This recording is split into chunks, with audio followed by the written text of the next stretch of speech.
So the Buddha was quite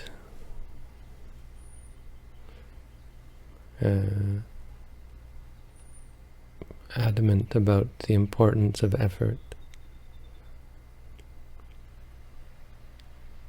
He said, it is by effort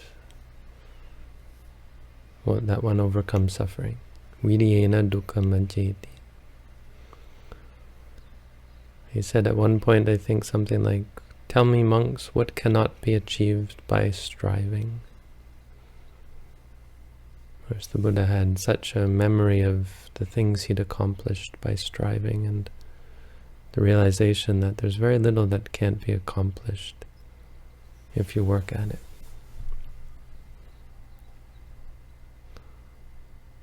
It's an interesting aspect of the worldview of rebirth that takes away the limits on what's possible for a being to accomplish, right? Because a human being can only accomplish so much. No human being is ever going to travel to the edge of the universe.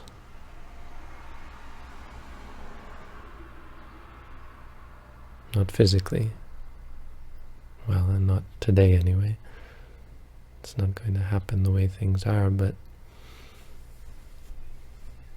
the potential for it is always there, far beyond what we normally think possible. Of course, because based on our state of mind, our next existence, our state of being might be quite different. And we talk about beings like angels and gods. And the potential for that sort of an existence, I mean, it changes everything really as far as what's possible.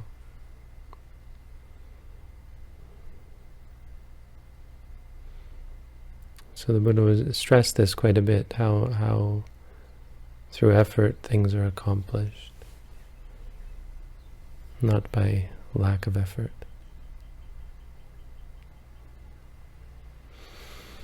But it's important to understand this in a sort of a nuanced way, because the ordinary way of approaching effort is to just push ahead. Just work. Push yourself. Push yourself to limit and push yourself beyond your limit. And to some extent that's what we do in meditation, right? Our limits of pain, we push ourselves beyond them. Our limits of patience, we certainly push ourselves beyond those limits. But the goal really isn't to be working. I mean, it's not to feel like work. A lot of people talk about meditation being effortless, and of course that's a very dangerous thing to say, because it's very easy to get lazy. It's easy to mix effortlessness with laziness. Being lazy is quite effortless, right? It doesn't take a lot of effort, or so it seems. I think ultimately the word effortlessness is a useful description, but effortlessness only comes when you have perfect effort. Because laziness, in fact, is quite stressful. Have you ever tried lying in bed all day? You can't do it for even an hour or two. It's quite stressful. In fact, the meditation isn't stressful at all. It's to some extent our laziness or our inefficiency. The problem is not the meditation, it's that we're not very good at it.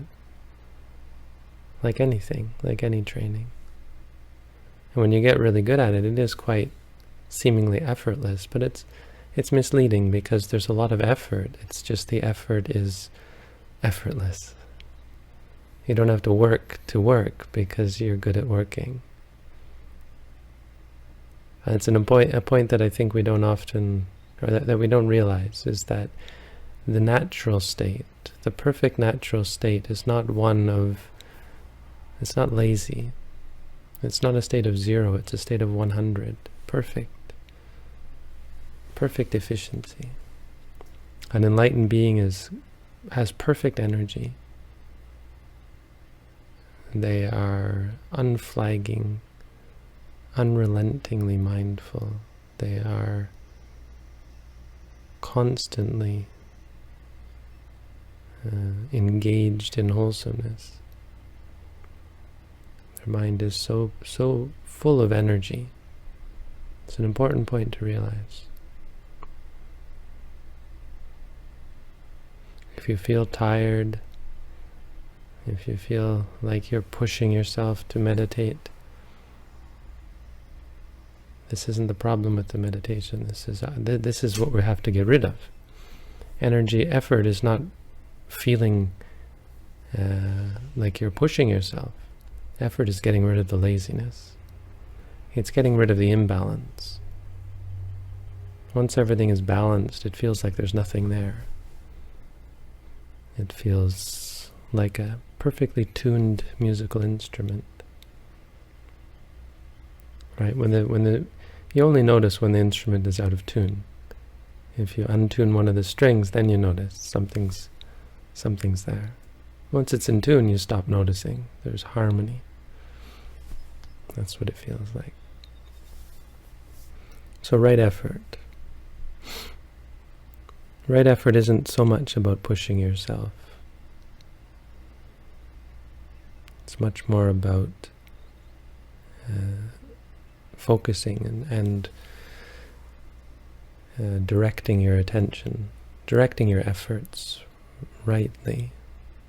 So all the striving to gain and acquire things that can't possibly satisfy us, we give that up in favor of striving for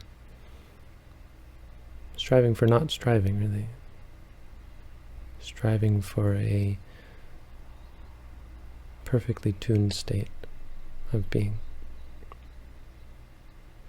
So there are 4 right efforts, and it's quite a simple formula. You have wholesomeness and you have unwholesomeness. So it's about orienting our efforts properly. Unwholesomeness that hasn't arisen, it takes effort to keep it from arising. Right? When you see something that you want, it takes effort to just see it.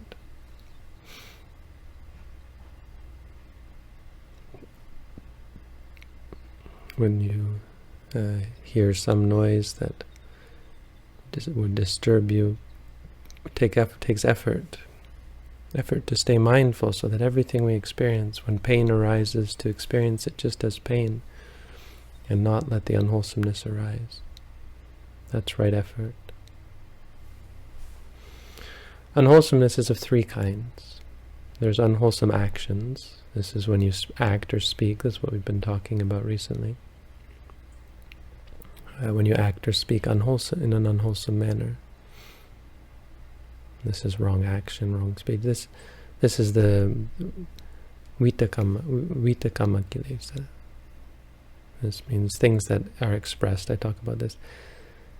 The second type of unwholesomeness is called pariyuttana kilesa or akusala. This is in the mind, thoughts. So preventing your thoughts from turning to unwholesomeness takes effort. And anusaya, the third one is anusaya. These are defilements that haven't yet arisen.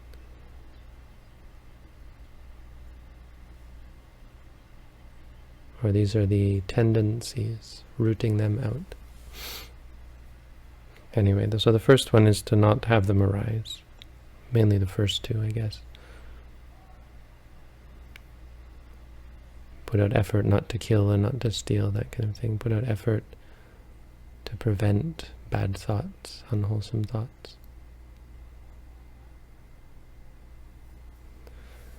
And those that have arisen, unwholesomeness that has arisen, you make effort to dispel them. So when anger or greed arise, do what you can to get rid of them. There's the question, how do you get rid of bad thoughts? How do you get rid of your unpleasant, unwholesome emotions? How do you get rid of anger?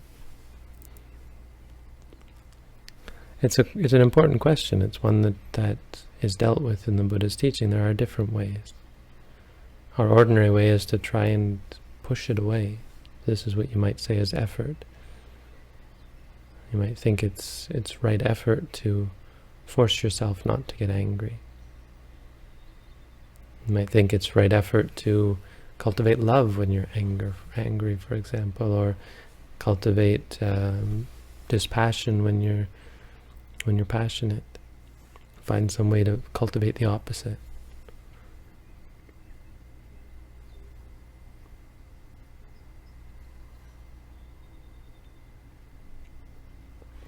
And this works temporarily. I mean, this sort of effort is beneficial in a temporary sense. But in insight meditation, in mindfulness meditation,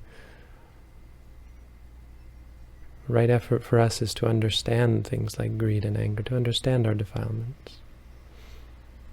So the effort that we put out is not to get rid of things, it's not to change, it's not to fix, it's to understand. When you have something that's causing you stress or suffering, if you have pain, try to understand the pain.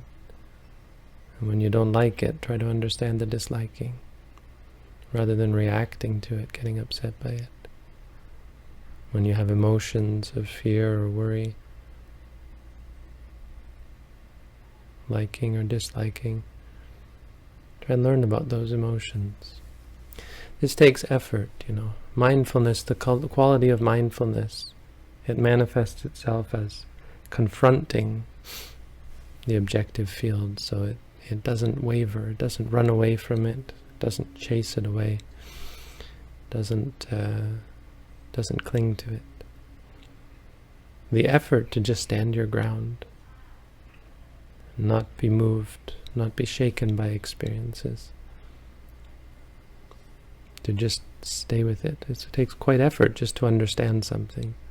This is the change that has to come about, so that eventually, over time, we see things objectively as they are without reacting to them. And the other two, so these are the first two types of right effort. Preventing unwholesomeness from arising, and removing unwholesomeness that has already arisen. The other two are regards to wholesomeness. Wholesomeness that has not yet arisen, work to give rise to it. Work to do good deeds is a very simple way. You want to learn right effort, do good things. Be charitable, be ethical. Practice meditation. Cultivate wholesome mind states, loving kindness, for example, concentration, practice tranquility meditation. These are all good things. Of course, in an ultimate sense, it means cultivating mindfulness and wisdom. The highest, best wholesomeness are mindfulness and wisdom. So the right effort to be mindful, this is the awakening that happens during the course. You start to see yourself. You start to really be here and now. This is giving rise to a new sort of wholesomeness. It's not just being a kind or nice person, it's being a wise and clear-minded person. When you close your eyes and you see yourself, the physical and the mental, it's giving rise to something new, a new state, a state of mind that is objective, clear, wise, that sees things as they are. And then protect that. The fourth one is when wholesomeness has arisen, once you're being mindful, work to keep it. And this is really the trick as you go on in the practice. You'll be meditating, you'll be mindful, and then your mind slips off. It's very easy to get distracted, very hard to pull yourself back again. So you work to stay on that razor's edge of the present moment. It's not something you can get stuck on. If you get lazy, you get carried away, swept away. You have to keep yourself constantly here, now, again and again and again. That's why we use the mantra. It's kind of like a rope to pull us back to the present moment.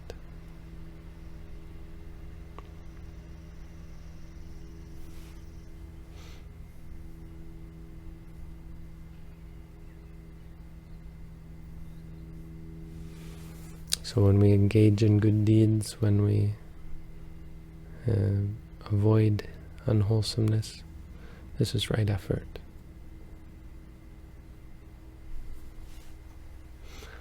Vidiyena dukkha majjeti. Through effort we overcome suffering. It's just important to understand what is right effort. Again, not just pushing yourself, but building up the effort to just be, the effort to observe objectively and mindfully in the present moment. So that's the brief teaching on right effort. Thank you all for tuning in.